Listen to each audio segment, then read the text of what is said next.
Hi, it's Storyteller Mitch. I'm gonna read some more queer for you. Back from my break. Well, not a break, I had a fibromyalgia flare up. Chapter 5. Lee had an appointment with Allerton for 11 o'clock Monday morning to go to the National Pawn Shop and get his camera out of hock. Lee came to Allerton's room and woke him up exactly as at 11. Allerton was sullen. He seemed on the point of going back to sleep. Finally, Lee said, "Well, are you going to get up now or ... Allerton opened his eyes and blinked like a turtle. "I'm getting up," he said. Lee sat down and read a newspaper. Careful to avoid watching Allerton dress, he was trying to control his hurt and anger, and the effort exhausted him. A heavy drag slowed movement and thought. Lee's face was rigid, his voice toneless. The strain continued through breakfast. Allerton sipped tomato juice in silence. It took all day to get the camera. Allerton had lost the ticket, and they went from one office to another. The officials shook their heads and drummed on the table, waiting. Lee put out 200 pesos extra in bites. He finally paid the 400 pesos, plus interest and various charges. He handed the camera to Allerton, who took it out without comment. They went back to the Ship Ahoy in silence. Lee went in and ordered a drink. Allerton disappeared. About an hour later, he came in and sat with Lee. "How about dinner tonight?" Lee asked. Allerton said, "No, I think I'll work tonight." Lee was depressed and shattered. The warmth and laughter of Saturday night was lost, and he did not know why. In any relation of love or friendship, Lee attempted to establish contact on the nonverbal level of intuition, a silent change of thought and feeling. Now Allerton had abruptly shut off contact, and Lee felt a physical pain as though a part of himself, tentatively stretched out towards the other, had been severed. And he was looking at the bleeding stump in shock and disbelief. Lee said, like the Wallace administration, "I subsidize non-production. I will pay you 20 pesos not to work tonight." Lee was about to develop the idea, but Allerton's impatient coolness stopped him. He fell silent, looking at Allerton with shocked, hurt eyes. Allerton was nervous, irritable, drumming on the table and looking around. He did not himself understand why Lee annoyed him. "How about a drink?" Lee said. "No, not now. Anyway, I have to go." Lee got up jerkily. "Well, I'll see you tonight," he said. "I'll see you tomorrow." "Yes, good night." He left Lee standing there, trying to formulate a plan to keep Allerton from going, to make an appointment for the next day, to mitigate in some way the hurt he had received. Allerton was gone. Lee felt for the back of his chair and lowered himself into it, like a man weak from illness. He stared at the table, his thoughts slow as if he were very cold. The bartender placed a sandwich in front of Lee. "Huh?" Lee said. "What's this?" "The sandwich you ordered." "Oh, yes." Lee took a few bites out of the sandwich, washing it down with water. "On my bill, Joe," he called to the bartender. He got up and walked out. He walked slowly several times. He leaned on a tree, looking at the ground as if his stomach hurt. Inside his apartment, he took off his coat and shoes and sat down on his bed. His throat began to ache. Moisture hit his eyes, and he fell across the bed, sobbing convulsively. He pulled his knees up and covered his face with his hands. The fist clenched. Towards the morning, he turned on his back and stretched out. The sobs stopped and his face relaxed in the morning light. Lee woke up around noon. He sat for a long time on the edge of the bed with one shoe dangling from his hand. He dabbed water in his eyes, put on his coat, and went out. Lee went down to the Zocalo and wandered around for several hours. His mouth was dry. He went into the Chinese restaurant, sat down in a booth, and ordered a Coke. Misery spread through his body now that he was sitting down with no motion to distract him.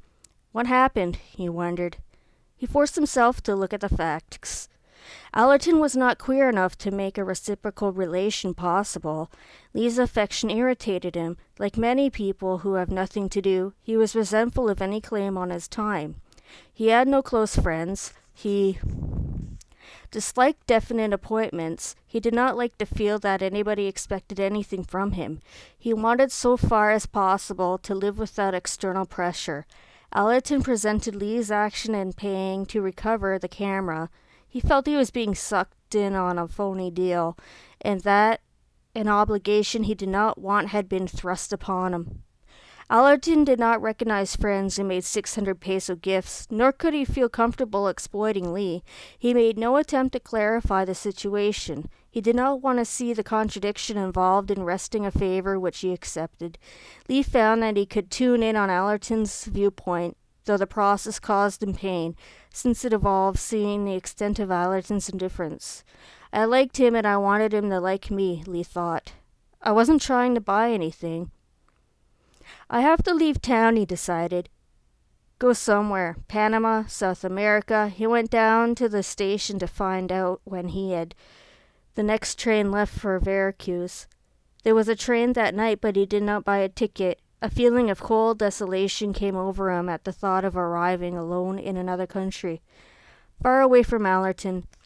Lee took a cab to the ship Ahoy. Allerton was not there, and Lee sat at the bar for 3 hours, drinking. Finally, Allerton looked in the door, waved.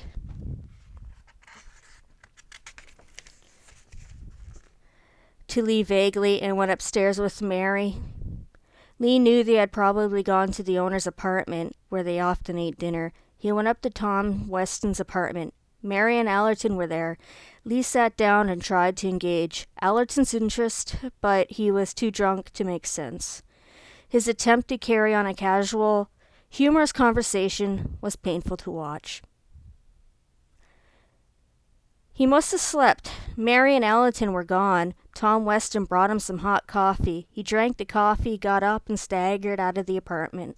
Exhausted, he slept till the following morning. Scenes from the chaotic drunken month passed before his eyes. There was a face he did not recognize, a good-looking kid with amber eyes, yellow hair, and beautiful, straight, black eyebrows. He saw himself asking someone he barely knew to buy him a beer in a bar in Insurgency, getting a nasty brush. He saw himself pull a gun on someone who followed him out of the clip joint in Coahuila and tried to roll him.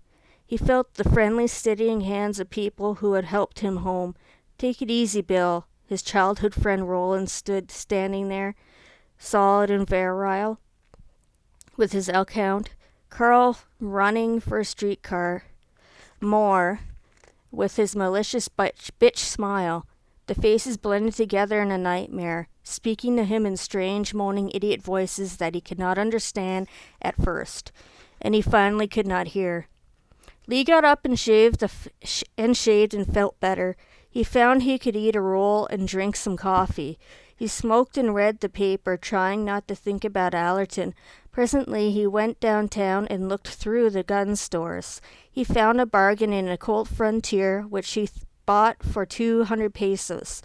A 3220 in perfect condition, serial number in the 300,000s, worth at least $100 stateside.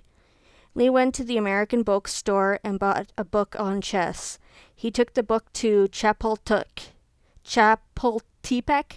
sat down in a soda stand on the lagoon and began to read. Directly in front of him was an island with a huge cypress tree growing on it. Hundreds of vultures roosted in the tree. Lee wondered what they ate. He threw a piece of bread which landed on the island. The vultures paid no attention. He was interested in the theory of games and the strategy of random behavior.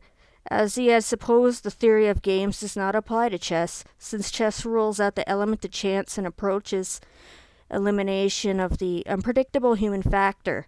If the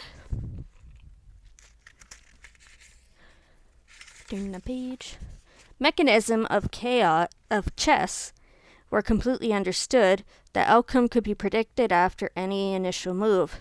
A game for thinking machines, Lee thought. He read on, smiling from time to time. Finally, he got up, sailed the book out over the lagoon, and walked away. He knew he could not find what he wanted with Allerton. The court of fact had rejected his petition, but Lee could not give up. Perhaps I can discover a way to change fact, he thought. He was ready to take any risk, to proceed to any extreme of action, like a saint or a wanted criminal with nothing to lose. Lee had stepped beyond the claims of his nagging, cautious, aging, frightened flesh. He took a taxi to the ship Ahoy. Allerton was standing in front of the ship Ahoy, blinking sluggishly in the sunlight. Lee looked at him, smiled. Allerton smiled back. "How are you?" "Sleepy. I just got up." He yawned and started into the ship Ahoy. He moved one hand, "See you," and sat down at the bar and ordered tomato juice. He went in and sat beside him and ordered double rum coke, and Allerton moved and sat down at a table with Tom Weston. "Bring the tomato juice over here, will you, Joe?" he called to the bartender. Lee sat at the table next to Allerton's. Tom Weston was leaving. Allerton followed him out. He came back in and sat in the other room reading the papers. He came back in and sat in the other room reading the papers. Mary came in and sat down with him. After talking for a few minutes, they set up the chessboard. Lee had thrown 3 drinks. He walked over and pulled up a chair to the table where Mary and Allerton were playing chess. "Howdy," he said. "Don't mind if I kibitz?" Mary looked up annoyed, but smiled when she met Lee's steady, reckless gaze. "I was reading up on chess. Arabs invented it. I'm not surprised. Nobody can sit like an Arab." The classical Arab chess game was simply a sitting contest. When both contestants starved to death, it was a stalemate. Lee paused and took a long drink. During the Baroque period of chess, the practice of harrying your opponent with some annoying mannerism came to general use. Some players used dental floss, others cracked their joints or blew saliva bubbles. The method was constantly developed. In the 1917 match at Baghdad, the Arab arachnid Khayyam defeated the German master Kurt Schlemiel by humming "I'll be around when you're gone" 40,000 times, and each time reaching his hand towards the board as if he intended to make a move. Schlemiel went into convulsions finally. "Did you ever have the good fortune to see the Italian master Tetrazzini perform?" Lee lit Mary's cigarette. "I say perform advisedly, because he was a great showman, and like all showmen, not above charlatanism and at times downright trickery. Sometimes he used smoke screens to hide his maneuvers from the opposition. I mean literal smoke screens, of course. He had a corps of trained idiots who would rush in at a given signal and eat all the pieces, with defeat staring him in the face, as it often did, because actually he knew nothing of chess but the rules and wasn't too sure of those. He would leap up yelling, 'You cheap bastard, I saw you pawn the queen,' and ram a broken teacup into his opponent's face. In 1922, he was rid out of Prague on a rail. The next time I saw Tetrazzini was in the Upper Ubangi, a complete wreck, peddling unlicensed condoms. That was the year of the Rinderpest, when everything died, even the hyenas." Lee paused. The routine was coming from him like a dictation. He did not know what he was going to say next, but he suspected the monologue was about to get dirty. He looked at Mary. He was exchanging significant glances with Allerton. Some sort of lover cold, Lee decided. She was telling him they have to go now. Allerton got up, saying he had to have a haircut before going to work. Mary and Allerton left. Lee was alone in the bar. The monologue continued. "I was working as aide-de-camp under General von Klutsch. Exacting. A hard man to just satisfy. I gave up trying after the first week. We had a saying around the boardroom, never expose your flank to old Clutchy. Well, I couldn't take Clutchy another night, so I assembled a modest caravan and hit the trail with Abdul, the local Adonis. Then miles out of the Tanajero. Abdul came down with the rinderpest and I had to leave him there to die. Hated to do it, but there was no other way. Lost his looks completely, you understand? At the headwaters of Zambesi, I ran into an old Dutch trader. After considering haggling, I gave him a keg of paregoric for a boy, half Effendi and half Lulu. I figured the boy would get me as far as Timbuktu, maybe all the way to Dakar, but the Lulu Effendi was showing signs of wear even before I hit Timbuktu. I decided to trade him in on a straight Bedouin model. The crossbreeds make a good appearance, but they don't hold up. In Timbuktu, I went to Cornhole Gus's used slave a lot to see what he could do for me on a trade-in. Cornhole Gus's. I liked that. Cornhole. Guess he was the great Cornholio. Gus reached out and goes into the spiel. Saheb Lee, Allah has sent you. I have something right up your ass. I mean Ali. Just came in. The owner, he was a doctor. One owner and he was a doctor. A once over lightly, twice a week type citizen. It's young and it's tender. In fact, it talks baby talk. Behold. You call those senile slobberings baby talk? My grandfather got a clap off one. Come again, Gussie? You do not like it. A pity. Well, everyone has a taste, fellers say. Now here I have a 100% desert-bred Bedouin with a pedigree goes straight back to the prophet.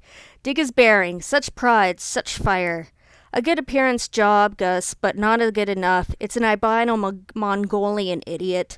Look, Gussie, you are dealing with the oldest faggot in the upper Ubangi, so come off at the peg. Reach down into your grease pit and dredge out the best-looking punk you got in this moth-eaten bazaar. All right, Saheb Lee. You want quality, right? Follow me, please. Here it is. What can I say? Quality speaks for itself. Now, I get a lot of cheap-type customers in here want to see the quality and then scream at the price, but you know and I know that quality runs high. As a matter of fact, and this I swear by the prophet's prick, I lose money on this quality merchandise. Uh-huh. Got some hidden miles on him, but he'll do. How about a trial run? Lee, for Christ's sakes, I don't run a house. This point is strictly packaged, no consumption on premises. I could lose my license. Oh, slave license, apparently. Sorry if that's a loud noise.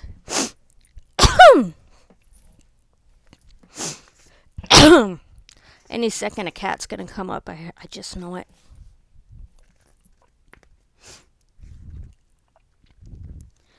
I don't aim to get caught short with one of your scotch tape and household cement reconditioned jobs 100 miles from the nearest souk. Besides, how do I know it ain't a Liz? Saheb Lee, this is an ethical lot. I was beat that way one time in Marrakesh. Citizen passage of transvestite Jew Lizzie on me as an Abyssinian prince. Ha ha ha, full of funny jokes, aren't you? How is this? Stay over in the town tonight and I'll try it out. If you don't want it in the morning, I refund every piastre. Fair enough? Okay, now, what can you give me on this Lulu Effendi? Perfect condition, just overhauled. He don't eat much and he don't say nothing. Jesus, Lee, you know I'd cut off my right nut for you, but I swear by my mother's cunt, may I fall down and be paralyzed and my prick fall off if these mixed jobs ain't harder to move than junkie bowels. Than a junkie's bowels. Sorry. Skip the routine. How much? Gus stands in front of the Lulu Effendi with his hands on his hips. He smiles and shakes his head. He walks around the boy. He reaches in and points to a small, slightly varicose vein behind the knee. Look at that, he says, still smiling and shaking his head. He walks around again. Got piles too, he shakes his head. I don't know. I really don't know.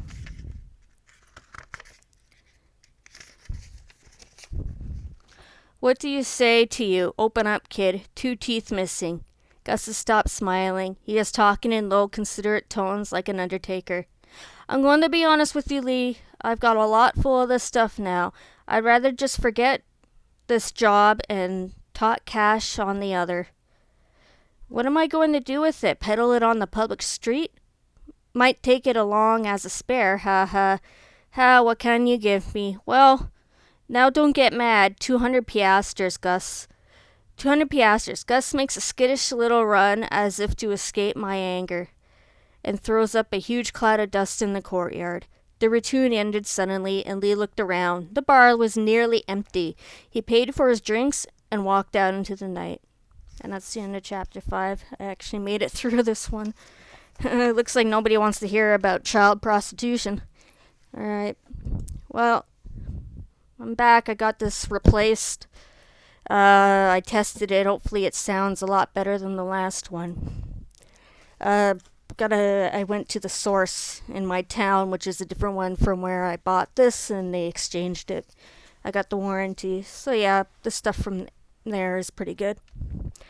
Oh, and by the way, well, it's a shit channel, so it's probably obvious this isn't a promotional video or anything. I just buy what I could find. Alright. Ciao.